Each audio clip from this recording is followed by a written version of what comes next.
ഇന്ന് നമ്മുടെ അർജുൻ മിസ്സായിട്ട് ഏകദേശം 12 ദിവസം കഴിഞ്ഞു. ഇതുവരെയും നമുക്ക് അർജുനെ കണ്ടെത്താനായിട്ടില്ല എന്നുള്ള ഒരു വിഷമകരമായ വാർത്തയാണ് നമ്മളെ ഏറെ വേദനിപ്പിക്കുന്നത്. പല രീതിയിൽ രക്ഷാ ദൗത്യം നടക്കുന്നുണ്ടെങ്കിലും ഇതുവരെയും നമുക്ക് ഒരു നല്ല രീതിയിലുള്ള ഒരു വാർത്ത കേൾക്കാനായിട്ട് കഴിഞ്ഞിട്ടില്ല.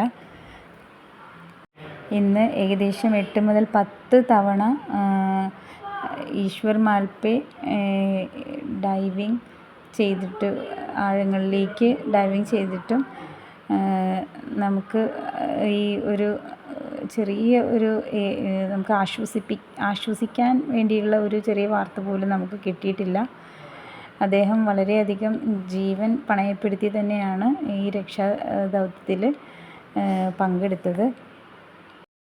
ഈ മൺകൂനയ്ക്കും ഈ വെള്ളത്തിനും അടിയിൽ ആയിട്ട് ലോറിയുടെ ഭാഗങ്ങളെന്ന് തോന്നാവുന്ന രീതിയിൽ മൺകൂനയിൽ ഉള്ളിലേക്ക് ചെളിയിൽ പുരണ്ട രീതിയിൽ തറഞ്ഞു നിൽക്കുന്നതായിട്ട് ഇതുവരെ പറഞ്ഞിട്ടുണ്ട്. അത് എന്നാൽ ലോറിയുടെ ഭാഗമാണോ എന്നുള്ളത് 100% നിഗമനത്തിലെത്താൻ പറ്റിയിട്ടില്ല.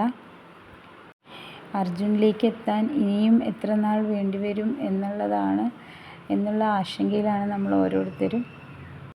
നമ്മൾ ആശ്വസിക്കുന്നുണ്ട്, ഉള്ളിൻ്റെ ഉള്ളിൽ നമ്മൾ ആഗ്രഹിക്കുന്നുണ്ട് അർജുൻ എവിടെയെങ്കിലും പെട്ടുകിടക്കുകയോ ജീവനോടെ വല്ല കുഴിയിലോ അങ്ങനെ എന്തെങ്കിലും ജീവനോടെ കിടക്കണേ എന്നാണ് നമ്മൾ ആഗ്രഹിക്കുന്നത്.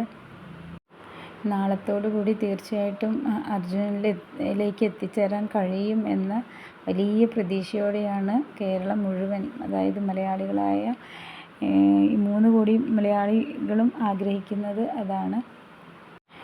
അതുപോലെ തന്നെ ഈ ഇൻസിഡൻ്റ് ഉണ്ടാകുന്ന ഈ ലാൻഡ് സ്ലൈഡ് ഉണ്ടാകുന്ന സമയത്ത് അതിന് മുൻപായിട്ട് ഫുഡ് കഴിക്കാൻ വേണ്ടി ലക്ഷ്മൺ എന്ന് പറയുന്ന ആളുടെ കടയിലേക്ക് കയറിയതായിട്ട് പറയപ്പെടുന്നുണ്ട്. അങ്ങനെ ആരോ ഏകദേശം കണ്ട പോലെ ദൃക്സാക്ഷികൾ പറയുന്നു. അത് എത്രമാത്രം സത്യമാണെന്ന് അറിയില്ല. അങ്ങനെയൊന്നും സംഭവിച്ചിട്ടുണ്ടാവില്ല എന്ന്